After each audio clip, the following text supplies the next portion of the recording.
ഹേ കൂട്ടുകാരെ, welcome back to my YouTube channel. എൻ്റെ channel ആദ്യമായിട്ട് കാണുന്നവരാണെങ്കിൽ ഒന്ന് സബ്സ്ക്രൈബ് ചെയ്യണേ, വീഡിയോ ഇഷ്ടപ്പെട്ട ലൈക്ക് ചെയ്യുക, ഷെയർ ചെയ്യുക, കമൻറ്റ് ചെയ്യുക, ബെൽ ബട്ടൺ കൂടി എനേബിൾ ചെയ്യാൻ മറക്കല്ലേ.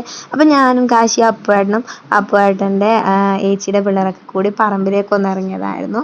അവിടെ ഞാൻ ജസ്റ്റ് ഒന്ന് നടക്കാമെന്ന് വിചാരിച്ചത്. അപ്പോൾ റാണീനെയും കൂട്ടിയിട്ടുണ്ടായിരുന്നു ഞങ്ങൾ. അങ്ങനെ ഞങ്ങൾ പ്രകൃതി രമണീയമായിട്ട് ആസ്വദിച്ചു കൊണ്ട് പോയിരിക്കുമ്പോഴാണ് ഒരു മരം കണ്ടത്. ആ മരത്തിലാണെങ്കിൽ ഒറ്റ ഇലയില്ല ഗായ്സ്, പക്ഷേ എന്തൊരു വൃത്തിയായിരുന്നു ആ മരം കാണാൻ വേണ്ടിയിട്ട്. എന്താണെന്നറിയില്ല, രണ്ട് സൈഡിൽ നിന്ന് ഇങ്ങനെ കാറ്റ് വീശിയതുകൊണ്ടാണെന്നല്ല, മുകളിലോട്ട് മാത്രം ഇങ്ങനെ മരത്തിൻ്റെ ഇല്ലി പോയിട്ടുണ്ടായി. ഇപ്പം നിങ്ങളിപ്പോൾ ഈ കാണുന്നുണ്ടോ, ഈ പുല്ലൊക്കെ മുള്ളമ്പന്നി നടന്നിട്ട് ഇങ്ങനെ എന്താ പറയുക ചായച്ച് വെക്കൂല, അങ്ങനെയാണ് അതായതാണ് കേട്ടോ. കാരണം കുറേ മുള്ളമ്പന്നിയുടെ മുള്ള് ഞങ്ങൾക്ക് കിട്ടിയിട്ടുണ്ടായിരുന്നു. അതിനിടയ്ക്ക് ഒരു കൂടൊക്കെ കണ്ടു, പക്ഷെ കൂടിൽ കയറേണ്ട ഓട്ടയൊന്നുമില്ല, ചിലന്തി വലയൊക്കെ നിറഞ്ഞിട്ടുണ്ടായിരുന്നു. പിന്നെ ഞങ്ങൾ അതിൻ്റെ ഇടയ്ക്ക് കശുവണ്ടി, ആരെയോ വെളുപ്പുന്ന കശുവണ്ടി പറിച്ചിട്ട് അതിൻ്റെ മാങ്ങ തിന്നിട്ടുണ്ടായിരുന്നു. അതിൻ്റെ അണ്ടി നമ്മൾ അവിടെ തന്നെ വെച്ചിട്ടുണ്ടായിരുന്നു കേട്ടോ. പക്ഷെ മാങ്ങ തിന്ന് നല്ല മധുരം ഉണ്ടായിരുന്നു. ആ എക്സ്പ്രഷനായിരുന്നു എൻ്റെ മുഖത്ത് നിങ്ങൾ കണ്ടത്.